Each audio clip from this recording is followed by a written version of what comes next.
Marcos 16, versículo 15. Continuamos con la serie El verdadero evangelio. Esta es la enseñanza número 12. Y el tema es predicad el verdadero evangelio. Así se llama. Marcos 16, 15.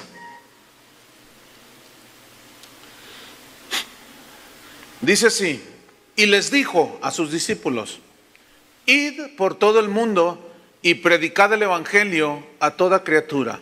Este verbo id está en imperativo, es un mandamiento. Tenemos que ir a todo el mundo, pero el verbo griego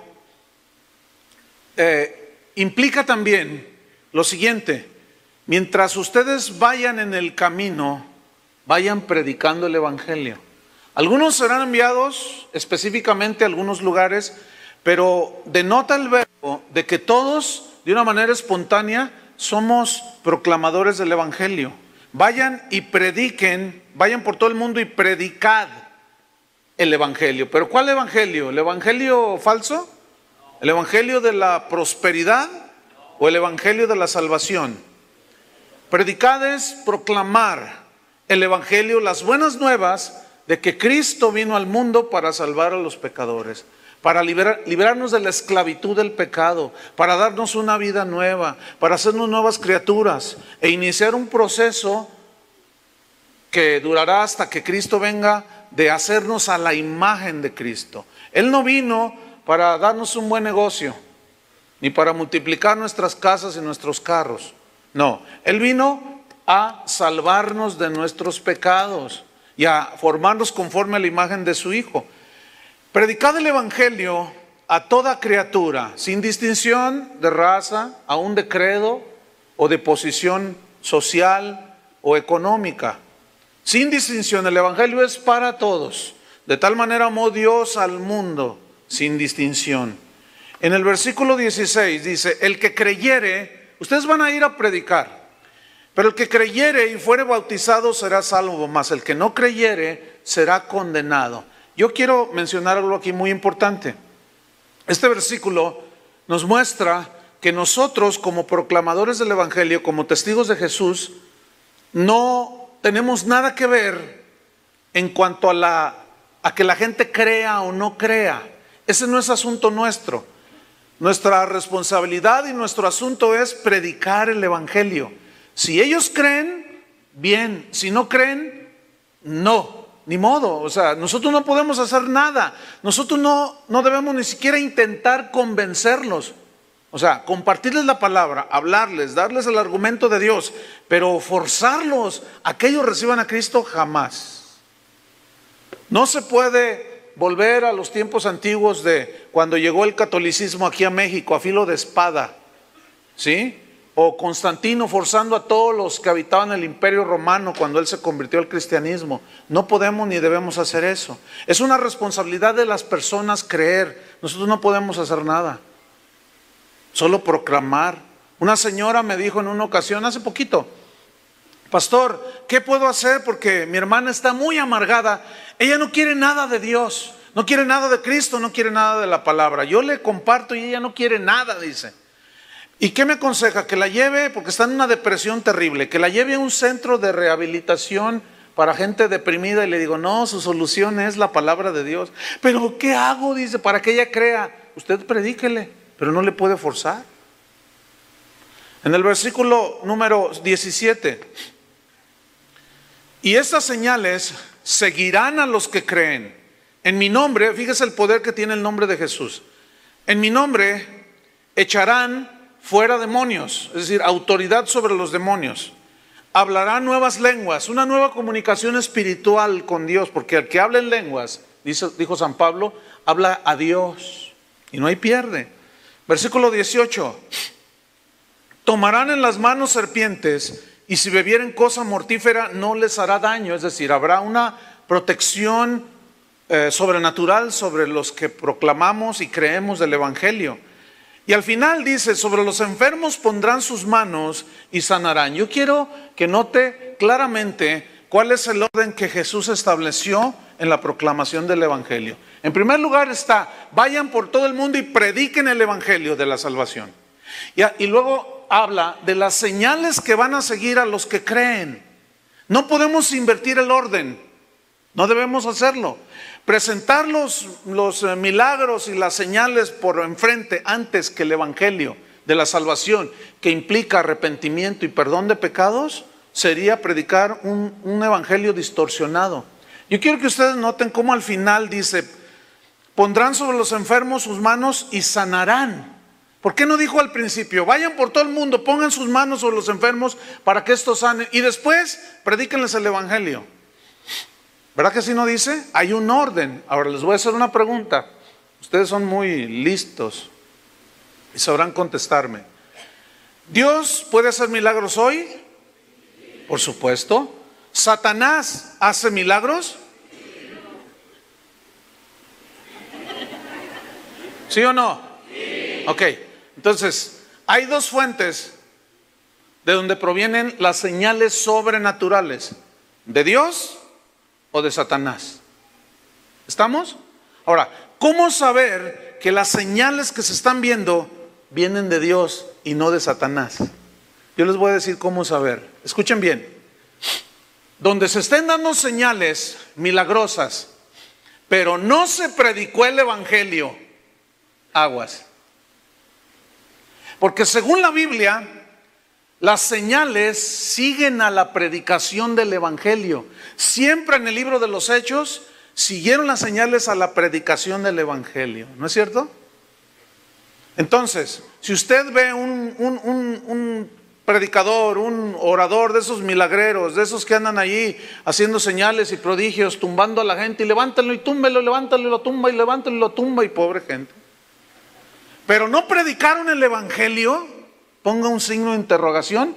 Si todas las señales que está viendo, y que algunas son tan extrañas y tan fuera de lo que se ve en la Biblia, y usted póngale un signo de interrogación si vienen de Dios. Pero si se predica el evangelio y después hay señales, eso es todavía más confiable. ¿Por qué todavía más confiable y no 100%? Escuche bien lo que dice Mateo capítulo 7. Vaya conmigo, Mateo 7, versículo 21. Si los milagros fueran la señal de autenticidad, de que vienen 100% de Dios, viene una pregunta: ¿por qué Jesús dijo estos 3 versículos que vamos a leer a continuación? No todo el que me dice Señor, Señor, entrará en el reino de los cielos, sino el que hace la voluntad de mi Padre que está en los cielos. ¿Cuál era la voluntad del Padre? Que creyeran en su Hijo y que creyeran a su mensaje. Esa es la voluntad del Padre. Versículo 22. Muchos, digan todos muchos. Una multitud. Muchos. Muchos me dirán. Ay, qué tremendo. En aquel día. ¿Cuál día? El día del juicio final. De cuando hay que rendirle cuentas a Dios. Muchos me dirán en aquel día: Señor, Señor, escuchen bien, ¿no profetizamos en tu nombre? Así dice el Señor. Y en tu nombre echamos fuera demonios. Y en tu nombre hicimos muchos milagros. Y entonces les declararé: nunca os conocí, apartaos de mí, hacedores de maldad.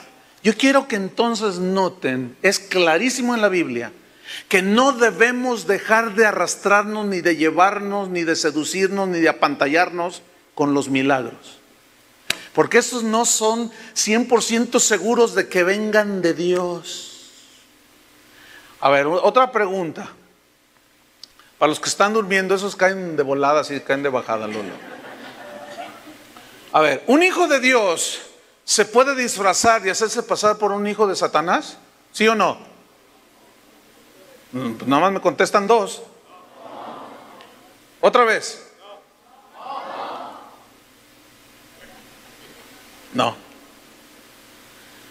Otra pregunta. ¿Un hijo de Satanás se puede disfrazar como un hijo de Dios? Sí. Claro, porque esa es su naturaleza, es engañar, es defraudar, es mentir. ¿Se acuerdan cuando Jesús dijo, guardaos de los que vienen a vosotros como vestidos de ovejas, pero por dentro son lobos rapaces? Entonces, un hijo de Dios nacido de nuevo no puede disfrazarse de un hijo de Satanás, pero un hijo de Satanás sí se puede disfrazar. Y se meten entre nosotros y hacen señales y hacen prodigios, pero escúcheme bien, otra vez se lo reitero, no garantizan los milagros de ninguna manera que sea Dios el que está obrando ahí. ¿Estamos o no? Sin embargo, estas señales seguirán a los que creen. Mire, casi no hay domingo, ayer o en la mañana, no recuerdo, hubo otro testimonio de una sanidad de un hombre, una persona que viene aquí, de una enfermedad incurable. Nosotros creemos en los milagros, pero nuestro énfasis no son los milagros, porque los milagros en sí mismos no salvan, pero la predicación del evangelio y el creer al evangelio sí salva. Porque ¿de qué le sirve a una persona sanarse si pierde su alma? Dios está más interesado en que su alma, el alma de usted se salve, a que se sane su cuerpo, o a que su negocio prospere. Porque si su cuerpo sana y usted se queda sin salvar su espíritu, su alma, de todas maneras usted va a morir. Aquellos 10 leprosos que vinieron a Jesús, 9, los 10 se sanaron, solo uno se salvó. Lo que ignoraban estos 9 restantes es que fue una sanidad física temporal, pero cuando ellos murieron, se fueron al infierno. ¿Usted cree entonces que el evangelio de Jesús, la centralidad es el evangelio de la prosperidad? Para nada, hermanos. Tenemos que darle con todo eso, para sacarle de la mente de usted y del corazón y de todos los que nos oyen, que ese no es el mensaje del evangelio. Y a ver, hablaremos un poquito más de esto. Entonces, no garantiza nada. Sin embargo, las señales siguen a la predicación del evangelio. Hay que predicar el evangelio y hay que orar por los enfermos. ¿Estamos? Hay que poner nuestras manos. Yo quiero que noten cuando dice, echarán fuera demonios. No dice atarán demonios. ¿Verdad que no dice? Ni atarán enfermedades. Dice, pondrán sobre los enfermos sus manos y sanarán. Echarán fuera demonios. O sea, el evangelio de hoy está tan mezclado con una serie de enseñanzas totalmente antibíblicas. Y tenemos que ir y escudriñar la palabra de Dios. Entonces, ¿creemos en milagros, sí o no? Claro que sí. Pero creemos en el orden de Dios, predicación del evangelio, el evangelio que da la salvación, pero la palabra que alimenta después y va formando al creyente día con día a la imagen de Jesús. No meramente pláticas motivacionales y de cómo llevarte al éxito. ¿Para qué quieres ser una persona exitosa si es una persona muy dada a los sentimientos, por ejemplo, y no madura? ¿De qué le sirve tener un gran negocio próspero si no sabe distinguir entre lo bueno y lo malo? Pero la palabra de Dios nos instruye en todo eso. Ahora vamos a ver abrir la Biblia en Mateo 13, donde vamos a estudiar una parábola que Jesús habló a la multitud, y es la parábola del sembrador. En esta enseñanza de Cristo, Él enseña claramente que hay 4 clases de terrenos sobre los cuales la semilla de la palabra de Dios cae. Esos 4 terrenos, la semilla cae ahí en el terreno, pero no todos los terrenos producen la planta y después la planta crece y se desarrolla y da fruto. No todos. Indudablemente que cada uno de nosotros tiene su corazón. El terreno simboliza el corazón, y cada uno de nosotros entra, o mejor dicho, cada uno de nosotros tiene el corazón conforme a uno de estos 4 terrenos. No hay más, solamente 4 condiciones del corazón. Y vamos a estudiar esta parábola. Capítulo 13 de Mateo, versículo 1. Aquel día, dice, salió Jesús de la casa y se sentó junto al mar. Y se le juntó mucha gente, digan mucha gente. Otra vez, multitud. Iban los que querían su cornflakes, los que querían su pollo asado, su codorniz al mojo de ajo. Iban los que querían su milagrito, iban los que querían que su negocio prosperara, iban los que querían una casa nueva, iban los que querían que su sueldo se aumentara. Iba de todo ahí en esa multitud, pero también había los discípulos que iban por las palabras de vida eterna. ¿De cuáles es usted? Esa es una buena pregunta. Y ahí estaban, dice, y se sentó y toda la gente estaba en la playa. Se subió en la barca, se sentó. Otro de los evangelios dice que se retiró un poco de la orilla y les predicaba, aprovechando que el aire que viene del mar es un buen transporte de las frecuencias de sonido, y de esa manera aprovechaba Jesús y todos escuchaban el mensaje. Versículo 3, y les habló muchas cosas por parábolas, por ejemplos que ellos miraban, y Jesús les hablaba entre parábolas y entre cosas literales, pero dice que aquí les hablaba muchas parábolas diciendo: he aquí el sembrador salió a sembrar. Y debo decirle que la agricultura en el tiempo de Jesús era muy común. Todo mundo vivía en el campo, la mayoría se dedicaban a la agricultura, otros a la ganadería, pero siempre en el campo. Y la figura de un sembrador tirando la semilla para sembrarla era muy común en ellos. Entonces ellos están escuchando ahí. Todos los que venían por su comidita, por su milagrito, por su sanidad, los que venían por la palabra de Dios. Ahí estaban todos. El sembrador salió a sembrar. Dice el versículo número 4. Y mientras sembraba, parte de la semilla cayó junto al camino, y vinieron las aves y se la comieron. Y la gente oyendo, así como ahorita. Ahorita yo soy el sembrador, pero cuando usted predica, usted es el sembrador. Los demás escuchan. Y la semilla va a caer junto al camino, y vinieron las aves y se la comieron. Versículo 5. Parte cayó en pedregales, donde no había mucha tierra, y brotó pronto, porque no tenía profundidad de tierra. Pero salido el sol, se quemó, porque no tenía raíz, se secó. Y parte cayó entre espinos, y los espinos crecieron y ahogaron la semilla, la plantita que había brotado. Pero parte cayó en buena tierra y dio fruto, cual a 100, cual a 60 y cual a 30 por uno. El que tiene oídos para oír, oiga. Entonces la gente escuchando todos. Y algunos diciendo: ¿qué querrá decir este palabrerío? No le entendí. Yo ya quiero mis hot cakes. Yo ya quiero mi desayuno. ¿A qué horas orarán por los milagros? Qué enfadoso. Que la parábola, que un sembrador tirando semilla. No. Yo quiero mi milagro. Y otros escuchando. Y fíjate lo que dice el versículo 10. Entonces, acercándose los discípulos, le dijeron: ¿por qué les hablas en parábola, Señor, a la multitud? Y él respondiendo les dijo: porque a vosotros os es dado a saber los misterios del reino de los cielos, mas a ellos no les es dado. ¿Por qué? ¿Qué no quiere Dios que ninguno perezca, sino que todos se arrepientan? ¿Por qué entonces dice aquí que no a todos les es dado conocer el reino de los cielos? ¿Saben por qué? Porque Dios conocía el corazón. Dios conocía las motivaciones por las cuales ellos estaban ahí junto a la playa escuchando a Jesús. Él sabía, y él estaba mirando que los corazones de ellos no eran rectos. No lo querían a él, no querían su mensaje, querían su milagro, su casa nueva, su provisión y su negocio prosperado. Pero fíjate lo que dice en el versículo 18. Pon tus ojos ahí, fíjate lo que dice.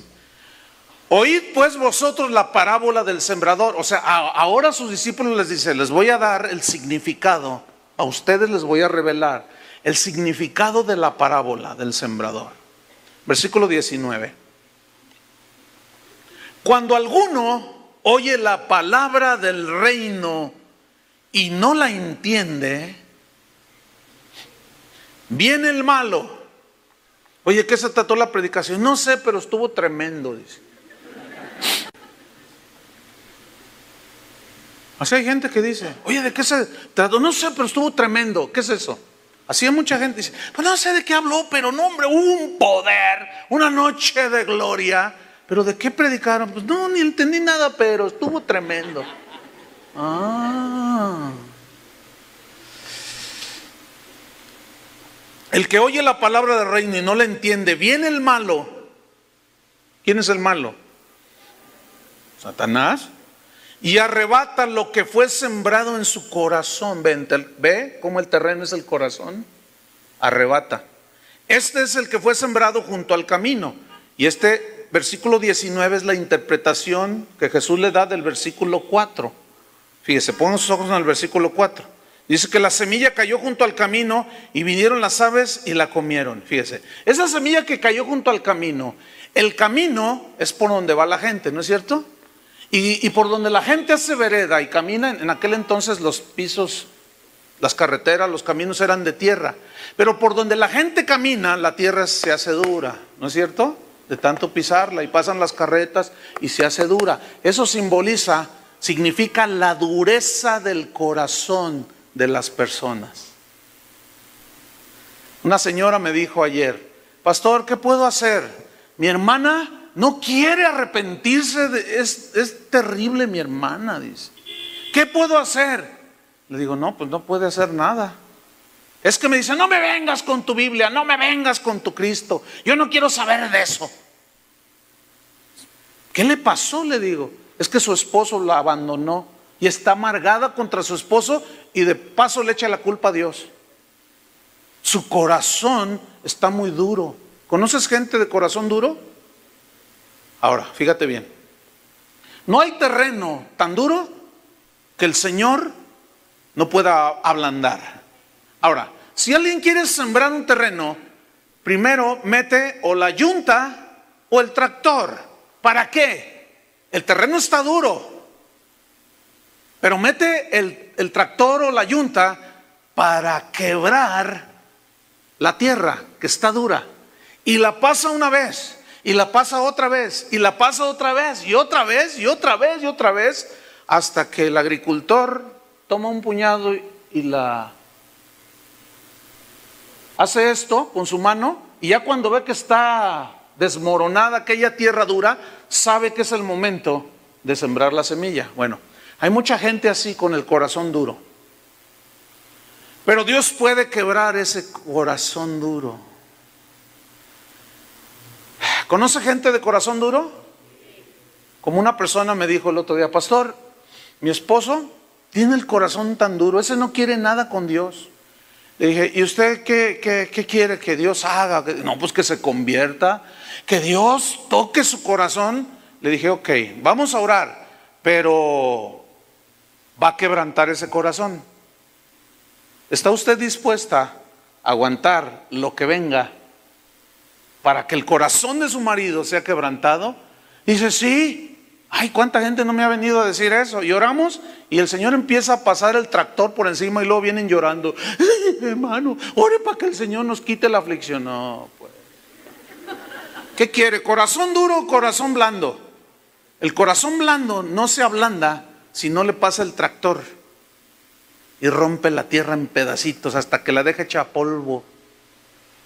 Bueno, cuando usted tira la semilla, hay gente de corazón duro, pero usted no tiene que ver nada con que se le haga blando, porque usted no puede hacer nada. Solo Dios, deje que Dios trate con ellos. ¿Qué más dice el versículo 20? Y el que fue sembrado en pedregales, este es el que oye la palabra, fíjese qué interesante, y al momento la recibe con gozo, pero no tiene raíz en sí, sino que es de corta duración. Pues al venir la aflicción o la persecución por causa de la palabra, luego tropieza. El versículo 20 y 21 son la interpretación del versículo 5 y 6 del capítulo 13, que dice, en el versículo 5, parte cayó en pedregales. Pero escúcheme bien, nosotros leemos parte cayó en pedregales, inmediatamente nos imaginamos y pensamos que había un montón de piedra ahí en el campo donde el sembrador siembra, y no hay ningún sembrador que no quite las piedras. ¿Sí o no? Pero ¿qué se entiende que parte cayó entre pedregales? El término griego significa que debajo de una capa muy superficial de tierra había roca, había piedra. Entonces tiró la semilla, dice, fíjate, y oyó la palabra y al momento la recibe con gozo. ¡Ay, qué bonito! ¡Gloria a Dios! ¡Aleluya! ¡Ay, qué bueno está esto! No, yo sí voy a seguir al Señor. Yo sí, la verdad es que... Versículo 21. Pero no tiene raíz en sí, porque en una tierra superficial cae la semilla y sale rápido, y salen las hojitas rápido, pero la raíz no penetra en las profundidades de la tierra. Por lo tanto, está muy endeble, está muy débil esa planta, aunque creció. Ahora, escúcheme bien, el hecho de que haya brotado no significa que nació de nuevo la persona, que recibió con gozo, pero después se secó y se fue. ¿Por qué? Porque la salvación es un regalo que Dios nos da, y el que es salvo, y no puede perder algo que nunca tuvo, porque la salvación es algo seguro en Cristo. De eso ya hablamos bastante. Entonces brotó la semilla, la recibió, pero fíjate lo que viene aquí en el versículo 21. Pero como no tiene raíz en sí, sino que es de corta duración. Estos son los creyentes de corta duración, como los del capítulo 6 de San Juan.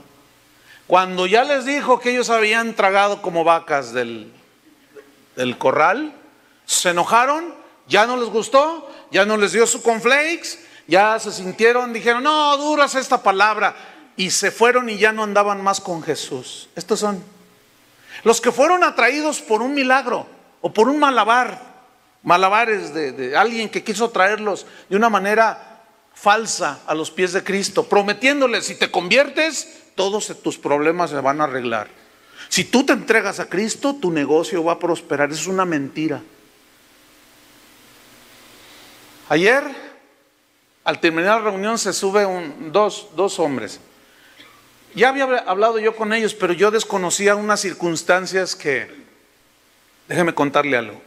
Me dice, pastor, dice, quiero que ore por mí, porque fíjese que antes de ser cristiano, yo fui un hombre muy rico. Dice, yo le regalaba a mi esposa relojes de $20,000. Y no uno, ni dos, ni tres. Hubiera visto los autos que yo tenía, hubiera visto las casas y el dinero que yo llegué a tener. Yo era muy rico, dice, era. Porque en medio de esa riqueza me predicaron de Cristo y acepté a Cristo. Me arrepentí de mis pecados. ¿Y qué cosa? Dice, mi negocio se empezó a ir a pique y empecé a perder y a vender propiedades y a vender de tal manera que me quedé sin nada, pastor. Y cuando me quedé sin nada, mi esposa me abandonó. Dice, pastor, vengo a que ore por mí porque no tengo ni trabajo. Dice, toda la sabiduría que yo tengo para hacer negocios, nomás no me funciona, pero yo estoy contento. Le dije, ¿y con Cristo cómo estás? Dice, yo estoy feliz, dice. No me importa que haya perdido todo, fíjate, perdí todo mi negocio, perdí mi esposa. Y me duele mi esposa. El dinero, dice, mire hermano, a veces me vengo a pie a la reunión porque no tengo ni para el camión. Pero yo estoy muy contento con haber encontrado a Cristo, o mejor dicho, Él me encontró a mí. A veces decimos, encontré a Cristo. No, espérame, Él no estaba perdido. Cristo es el que te encontró a ti, tú eres el que estabas perdido. Porque dice que a los suyos vino, Él vino a buscar. Pero a veces nosotros decimos, yo buscaba a Dios. No, la Biblia dice que no hay uno que busque a Dios. Entonces Cristo me encontró, me dice. Pero ahora puede orar por mí para que... Pero tengo paz en mi corazón. Dice, estoy en la escuela bíblica, estoy aprendiendo tantas cosas. Yo estoy feliz, pastor, por ese lado. Pero por otro lado sufro, porque no tengo ni para mantenerme yo solo. Dice, y vengo para que ore para que Dios me dé un trabajo. Y oramos por él, que Dios le diera un trabajo. Me dice, mira, en lo que sea, pastor. Así es que si alguno puede hacerle un trabajo, venga conmigo y yo se lo mando. Y que platique con usted ese hombre que fue millonario, hermano. Sin embargo, fíjese cómo se ubicó él. Se arraigó, está firme en Cristo y hace 4 años que recibió a Cristo. Fíjese qué interesante. Y este hombre, bueno, pues ha dado fruto. Sigo leyendo. Entonces el que fue sembrado en pedregales, este es el que oye la palabra y al momento la recibe con gozo, pero no tiene raíz en sí, no tiene de dónde agarrarse, sino que es de corta duración, pues al venir la aflicción y la persecución, la aflicción, digan todos aflicción. A ver, ¿qué tiene que ver con pare de sufrir? Es totalmente antibíblico ese nombre, el nombre de esa iglesia. Pare de sufrir. Nunca Cristo prometió total felicidad aquí en la tierra, hermanos. Y lo dijo también en el mismo Evangelio, en el capítulo 7, en todo lo que es el Sermón del Monte. Todo aquel que oye la palabra de Dios y la hace, dijo Cristo, le compararé a un hombre prudente, sabio, inteligente, que edificó su casa sobre un fundamento, la roca, sobre la roca. Y vinieron ríos y dieron con ímpetu contra aquella casa. Y vino el huracán Katrina y dio con todo contra aquella casa, pero no se cayó, dice. ¿Por qué? Porque estaba fundada sobre la roca, y la roca es Cristo y la palabra. Escuche bien. Pero aquel que oye la palabra de Dios y no la hace, le compararía a un hombre insensato, tonto, torpe, que edificó su casa sobre la arena, sin fundamento. Y vinieron los vientos y los ríos y dieron con ímpetu contra aquella casa. Y llegó el huracán Katrina y dio con ímpetu contra aquella casa y se cayó, porque no tenía fundamento. Fíjese bien, los dos edificaron, pero uno se le cayó todo. ¿Por qué? Porque no tenía raíz. ¿Están entendiendo? Yo quiero que usted entienda el mensaje del Evangelio. La única diferencia entre nosotros que somos cristianos y los que no lo son es que usted es cristiano y aquel no es. Esa es la única diferencia. Pero aquí en la tierra estamos sujetos a lo mismo que los incrédulos. Estamos sujetos a la ley de gravedad. Se tropieza un hijo del diablo, también se cae un hijo de Dios. ¿Cuántos se han tropezado? Aquí mismo en las escaleras, cada rato se nos caen. Ayer mi esposa me decía de una maestra de la escuela de los niños, la escuela bíblica de los niños, que tuvo un accidente en un transporte de su empresa. Se impactaron y ella está en el hospital ahorita. No sé cuántos eran cristianos los que iban en el camión, pero ella es cristiana y desde niñita está aquí en la iglesia. Y ha dado fruto abundante, pero está toda golpeada igual que el otro que está allí junto a ella. Pero usted pregúntele a esta hermana que ahorita está en el hospital, ¿y cómo estás? Dice, no, yo estoy bien, estoy toda golpeada y estoy toda moratada y cortada y todo así, pero tengo paz en mi corazón porque yo sé que todas las cosas ayudan para bien a los que amamos a Dios. Esa es la gran diferencia. Pero el que no tiene, viene la prueba, dice, sí, yo creo, pero está allí en la situación, en la aflicción, ¿y por qué yo? ¿Y qué hice malo? Luego empiezan con sus cosas. ¿Qué hice mal para que me pasara a mí? ¿Por qué se murió mi papá? Miren, hermanos, tarde o temprano se morirá tu papá. Mis padres ya son así. ¿Dónde están papá? ¿Dónde están mis papás? Ahí están. Y mi mamá ahí. Ahí está mi mamá de testigo. Ya está bien ruquita mi mamá. ¿Cuántos tiene, mami? ¿80 y qué? 82, ya fíjese. Ya está viejita. Entonces yo llego allí, a veces está cocinando y yo llego y la abrazo y la apapacho y le doy besos. Y, ay, abuelita, le digo yo, por mis hijos, ¿no? Y entonces le digo, la voy a extrañar. Y usted dirá, ay, qué. Pero hace años, cuando yo le mencionaba de que un día nos vamos a morir, se asustaba mi mamá. Yo no me quiero morir, hijo. Y una vez me dijo, es que tengo miedo. No, mire, mamá. Y bueno, ahorita le digo, la voy a extrañar, mamá, porque es lo más natural, por obvias razones, de que ella se vaya primero con el Señor, pero ahí me saluda el Señor. Y yo le digo así, que es una realidad. Yo me voy a morir un día. Mis hijos se van a morir un día. Tú te vas a morir un día. Ahorita no está Adrián, porque una hermana de aquí se le ocurrió morirse ayer.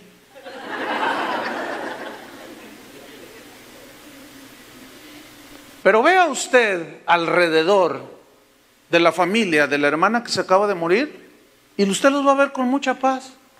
Y luego llegan los familiares que no tienen a Cristo. Todos, ¡ay! Traigan el alcohol. Todos les echan.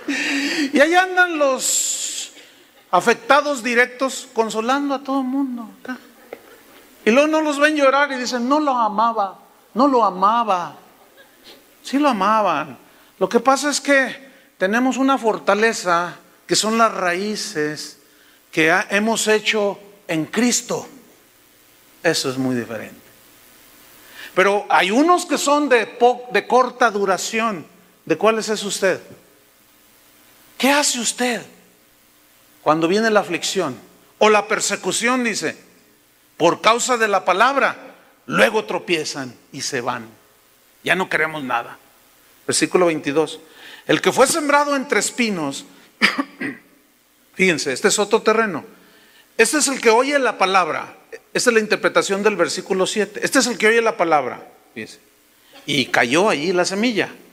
Pero el afán de este siglo y el engaño de las riquezas ahogan la palabra y se hace infructuosa. Ahora, leamos el versículo 7, que es la interpretación. El versículo 22 del versículo 7. Parte cayó entre espinos, y los espinos crecieron y la ahogaron, la plantita que nació. Ahora fíjate, en un campo, aunque se prepare, siempre hay otras raíces y otras semillitas por ahí, ¿cierto? Bueno, en Palestina solía crecer una planta que crecía muy rápido, de esas que crecen bien rápido, y daba espinas. Entonces estaba a la par de la buena semilla, pero esta planta, si el sembrador no quería que ahogara la semilla, pues tenía que quitarla, ¿sí? Pero escúcheme bien, estas espinos, ¿qué simbolizan? ¿Qué significan en el versículo 22? El afán de este siglo. Esas son las espinas. Porque resulta que germinó la semilla, pero también empezó a crecer los espinos.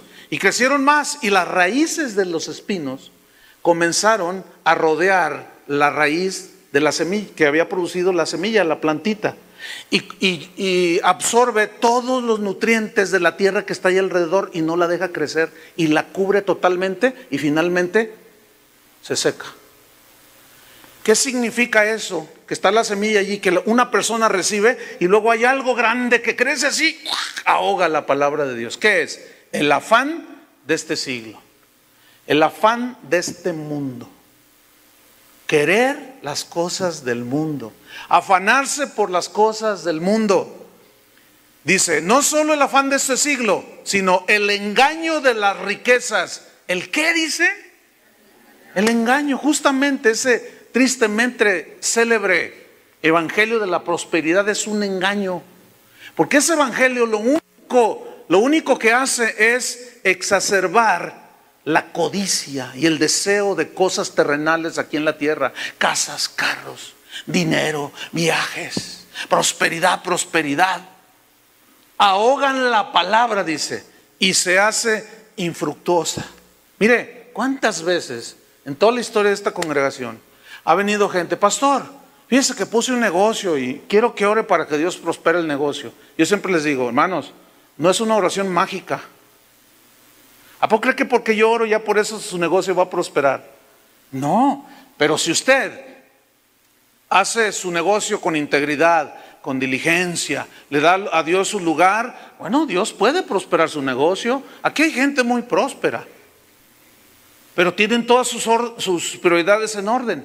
¿Cuántas veces pues ha venido gente así y me ha dicho, oren? Entonces yo les aclaro que no es una oración mágica. Y ellos dicen, no, sí, voy a poner todo en orden, pastor. Y oramos. Y pasa 3 meses, 6 meses, 8 meses, 1 año pasa. Y yo voy entrando y se va estacionando el hermano en un carro. Entonces se baja, pastor. Le digo, hola hermano, ¿cómo estás?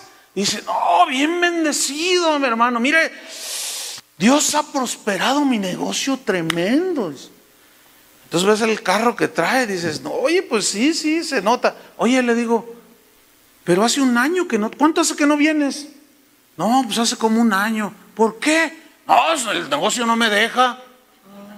Es que tengo que estar allí, hermano. Tengo que cuidar el negocio porque pues, si no se me viene abajo. Ah, mira.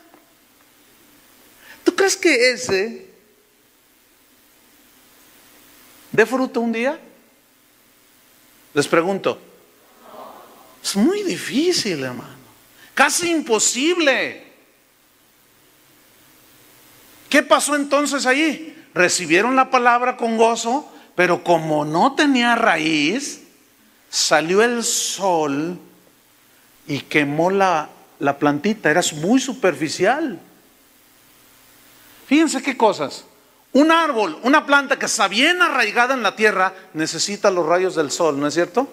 Y los nutrientes que dan los rayos ultravioleta. Pero qué cosas. Esos mismos rayos que le dan a una planta superficialmente sembrada, se seca.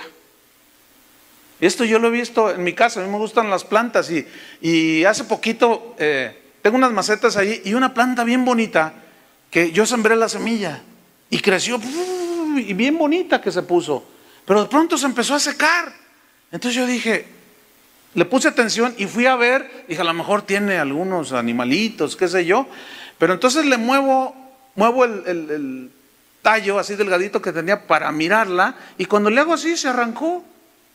Las raíces estaban a flor de tierra, unas puntitas apenas que estaban agarradas, no, pues se secó. Porque el mismo sol que le daba, la secó, porque no estaba agarrada a la tierra. Entonces fíjese la importancia del terreno. El problema no está en la semilla, sino en el terreno. ¿Estamos?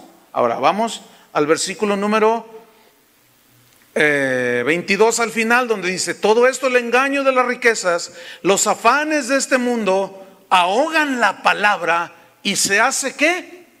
Infructuosa, es decir, no da fruto.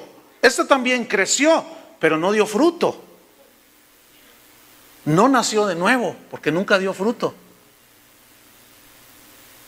¿Cuántos de nosotros nos comemos una mandarina, una naranja y las semillas las echamos en la maceta?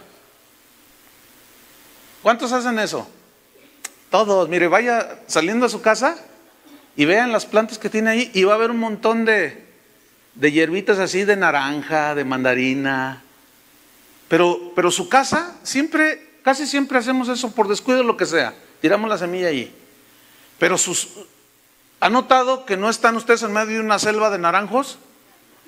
¿Por qué? Esas mismas, así como las ve bonitas, así chiquitas. Ay, mira, este es un naranjo. ¿Por qué no crecen ni dan fruto? Se mueren. ¿Por qué? Porque fue sembrado de una manera muy superficial. Entonces, vámonos sobre el final del versículo, en el versículo 23.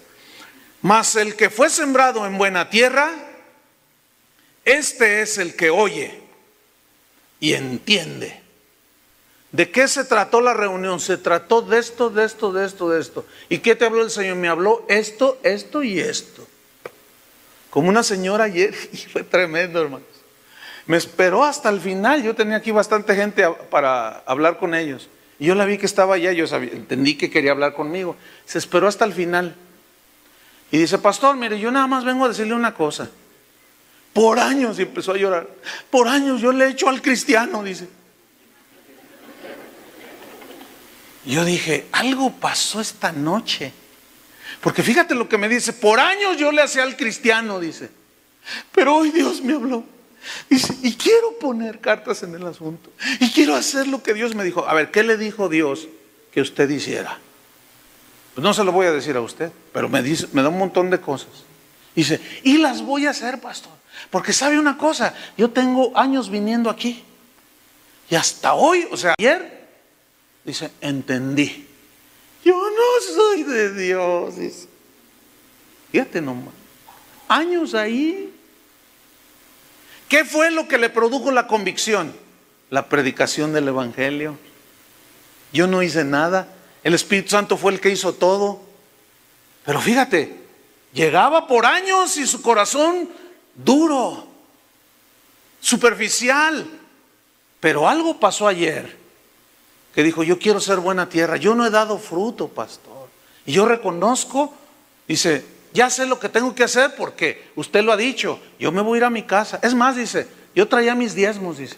Y Dios me dijo, no quiero tus diezmos. Primero arregla tu situación. ¿Se acuerdan del joven rico?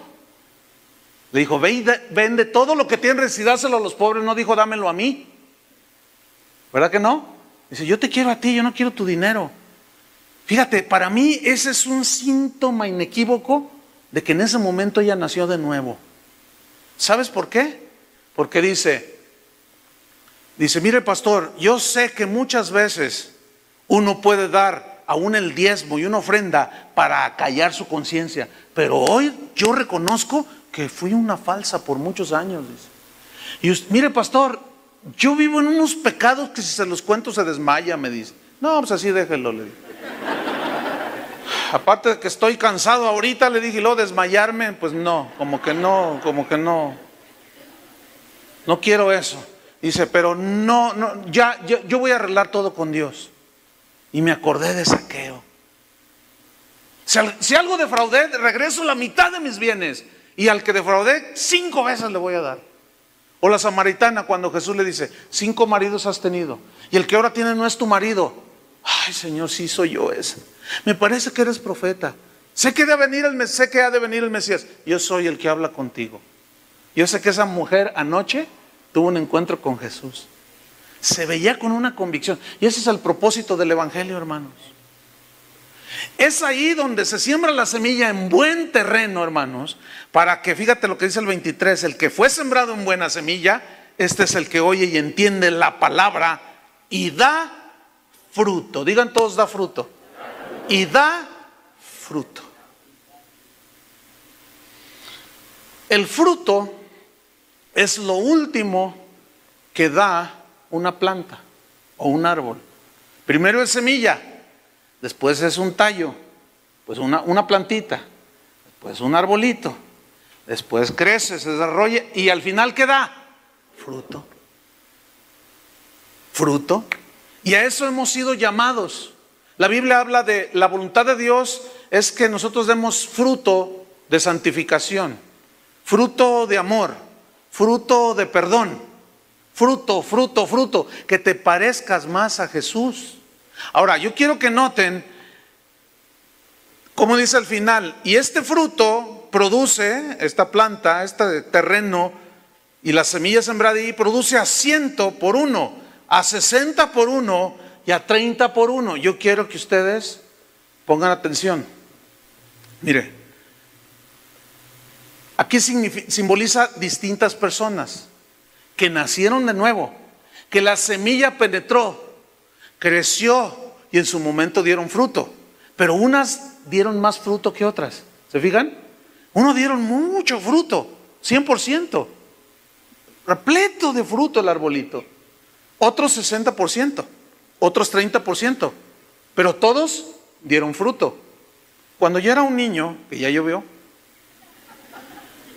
a mí siempre me ha gustado cortar la fruta del árbol, porque me produce una sensación que me gusta. Cortar del árbol el fruto, ya sea una naranja, un manzano, guayabas, higos, mangos, no sé. Mire, yo como buen potosino de San Luis Potosí, yo sé cortar las tunas en el nopal sin espinarme, porque mi abuelita y mi abuelo me enseñaron la técnica, cómo y sin espinarme. Y me encanta comer las tunas en el nopal. Es bien fácil, con un cuchillo filoso pones el dedo así, cortas y metes el dedo y sacas la tuna y te la comes. Hay un gusto, a mí siempre me ha gustado. Y cuando era chiquillo, casi enfrente donde vivíamos, mis padres recordarán esto, había una huerta.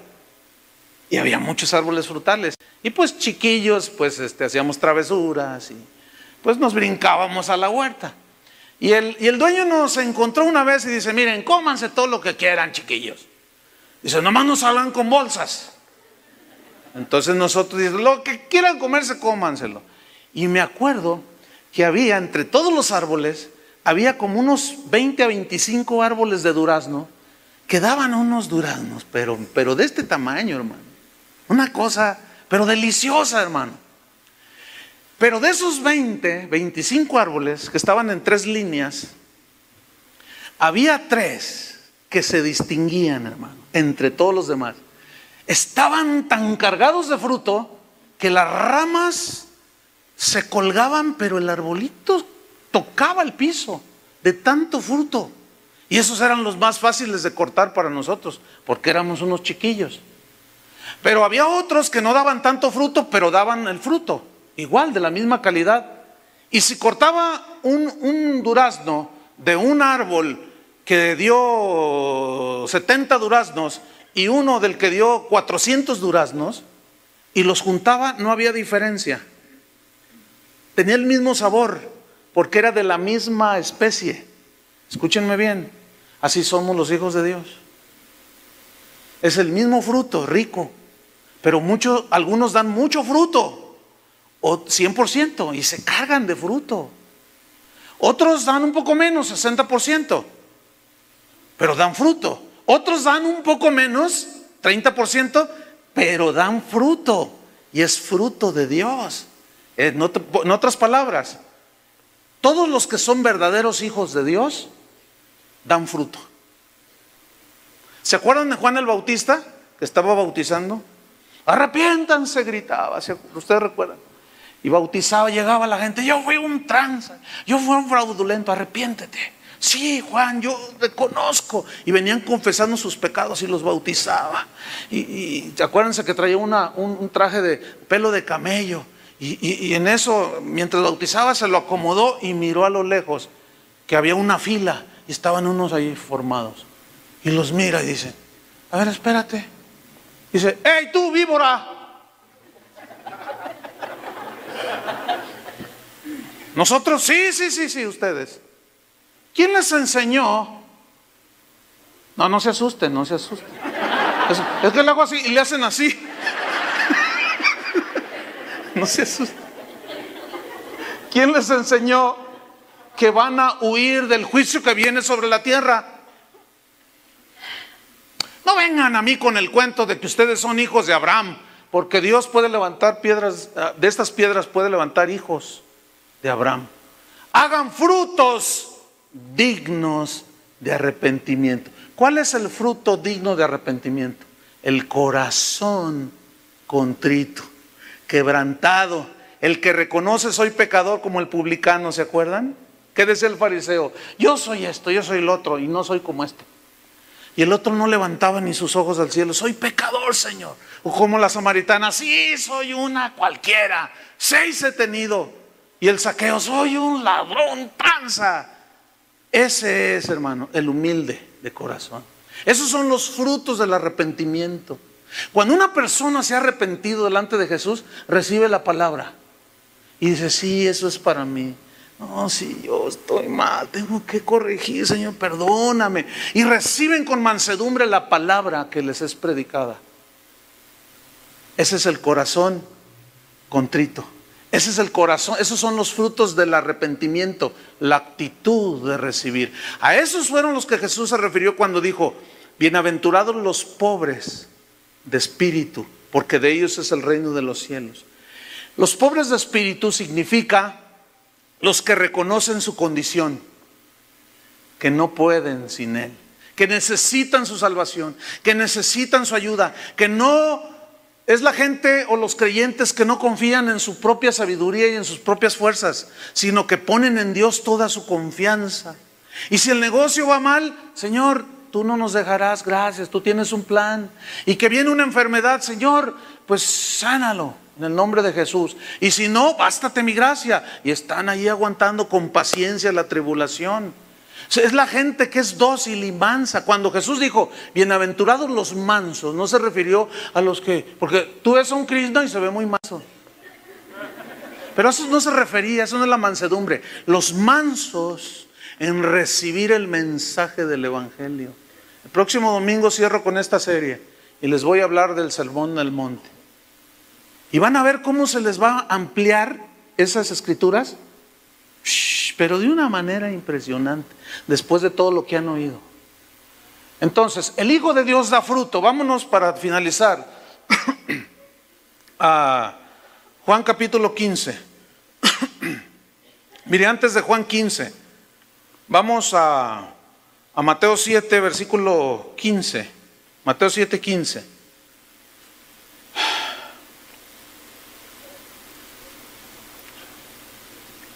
Dice así: guardaos de los falsos profetas, cuídense de los falsos profetas, que vienen a vosotros con vestidos de ovejas, pero por dentro son lobos rapaces. ¿Ve cómo los hijos del diablo sí se pueden disfrazar? Ahí viene un lobo con vestido de oveja. ¿Se acuerdan del cuento aquel de Caperucita Roja? ¿Se acuerdan? Que llega la caperuza, ¿no? Y le dice, ¿por qué tienes esos ojos tan grandes?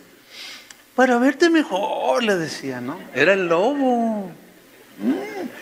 Y se disfrazó de su abuelita. ¿Y por qué tienes esas orejas tan grandes? Para oírte mejor. Le dice, ¿y por qué tienes ese hocico tan grande? Para comerte mejor. Y ahí se manifiesta que es un lobo. ¿Sabe cómo nos damos cuenta que son lobos? Por el hocico.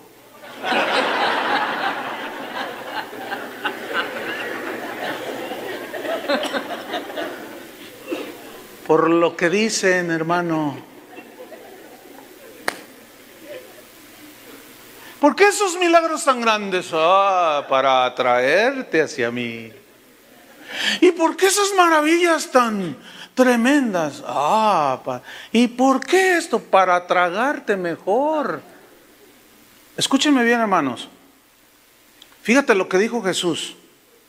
Guárdense de estos, porque vienen vestidos.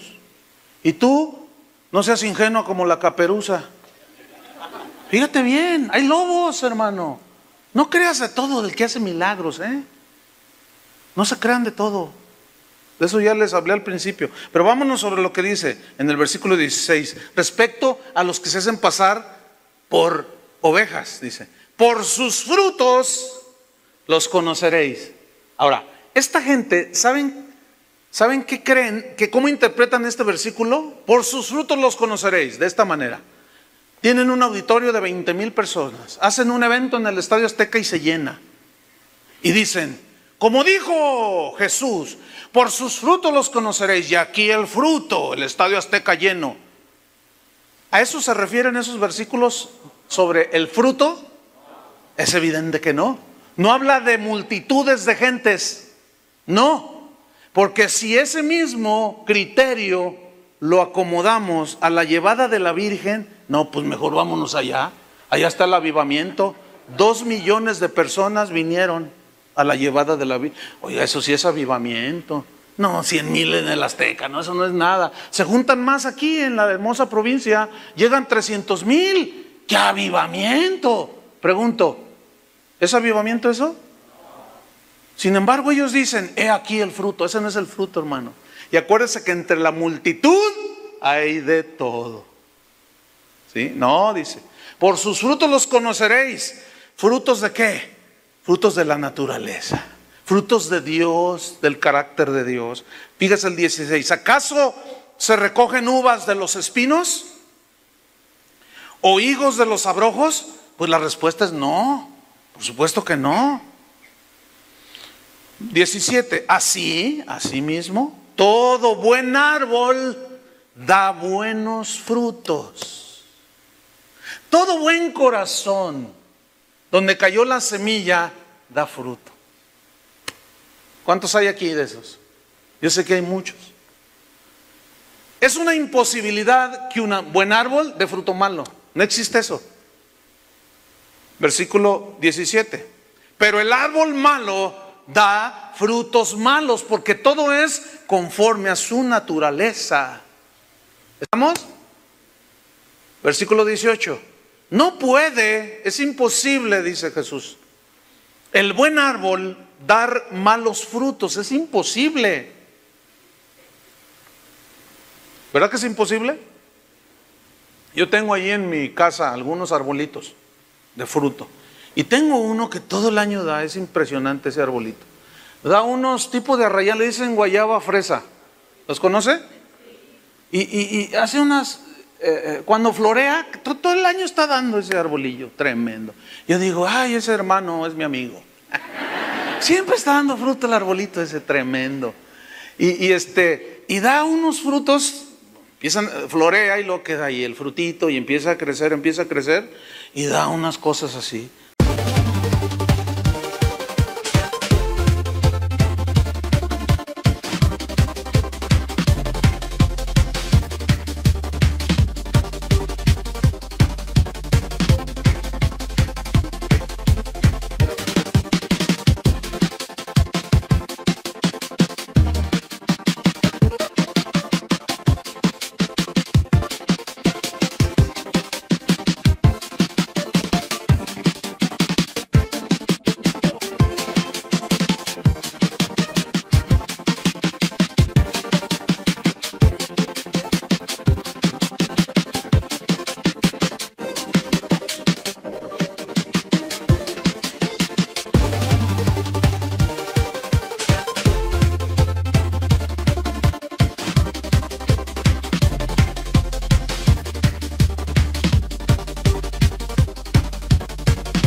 Terreno es tu corazón. ¿Es duro? Dios lo puede ablandar. ¿Es superficial? Dios lo puede afirmar. Pero lo que Dios quiere es que demos fruto, hermanos. Pero la única semilla que puede producir un árbol bueno que da frutos, ¿saben cuál es esa semilla? El verdadero evangelio de Jesús. Hemos recibido ese evangelio. Hay gente aquí, mis respetos. Ayer hablaba con un muchacho y me dice, pastor, tiene poquito, ¿no? Tendrá un par de años. Dice, pastor, dice, ore por mí, dice que estoy en pruebas, Dios está probando mi fe, pero yo estoy firme, dice. Y ya me contó su situación y le dije, oye, pues no la prueba está fuerte. Dice, sí, pero yo estoy firme en Cristo, hermano. Me duele, he llorado y con una sonrisa en los labios, dice.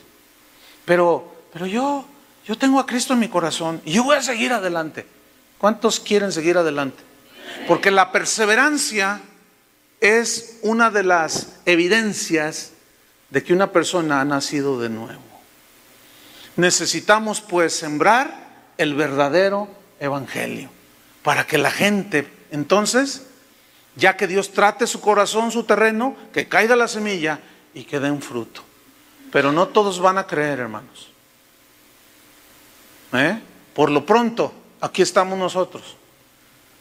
Si usted está aquí en este auditorio es porque usted ha recibido la palabra de Dios. Yo no sé qué tan profundo y arraigado usted esté en Cristo. Yo no sé qué esté pasando, si una aflicción, un problema, una situación difícil. ¿Cómo está su corazón?